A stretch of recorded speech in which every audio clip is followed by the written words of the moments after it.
Hey folks, I'm going to show you how we've been refilling our brother HL-L3240cdw, and the alphabet soup of printers appearing on the screen now are the ones that use exactly the same cartridges and can be refilled in exactly the same way using exactly the same refill products. And I'll put all this information directly below the video so you've got it there to refer to. But let's zoom out and get an overview of how to get this right. Imagine you're a doctor who only ever went to one day of medical school. You can only recognize two symptoms, and you only know two treatments. So if you see symptom number 1, this replace toner message that also stops you from printing, the treatment is change the chip. And if we get symptom number 2, an individual toner cartridge that has reached the weight of 348 grams or 12.3 ounces in American money, the treatment is pour our bottle of toner into that cartridge. But here's the thing, if you want to keep your license to practice medicine, do not treat the replace toner message by refilling with toner. I repeat, do not treat the replace toner message by refilling with toner. You want to put a bottle of toner in? Wait till it weighs 348 grams. Or I can't be responsible for what might happen. So one fine day, A day that started out just like any other. you'll be printing merrily along when you get the aforementioned replace toner message. And whereas you might still be merry, you won't still be printing.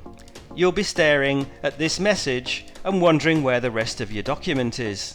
So what is the one and only treatment we are ever going to apply when we see this?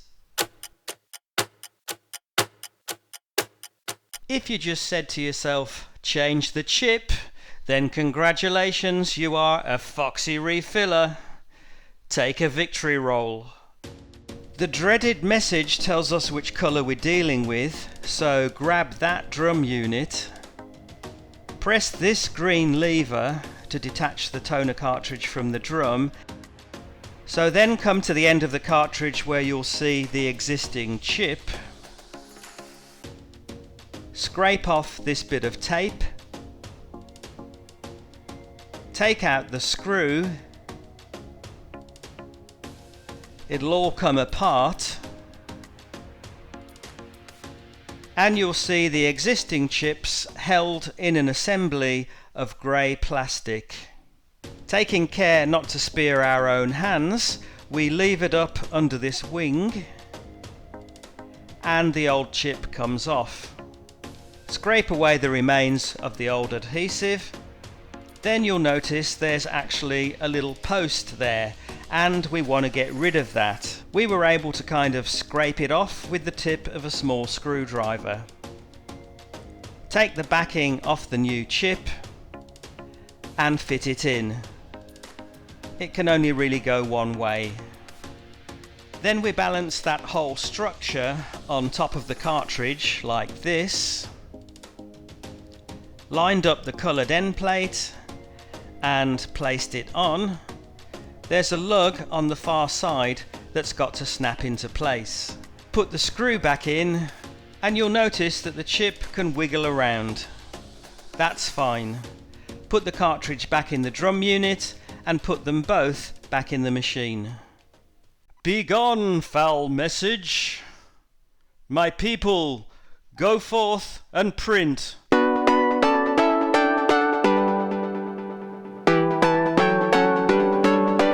So now you know how we outsmarted the dreaded replace toner message that doesn't allow you to print.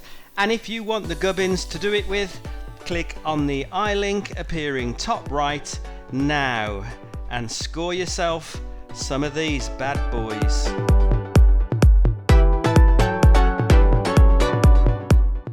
So when, oh when, prithee, kind sir, do we actually get to put some toner in? Ah, Jason, can you do that thing again?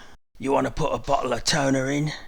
Wait till it weighs 348 grams or 12.3 ounces.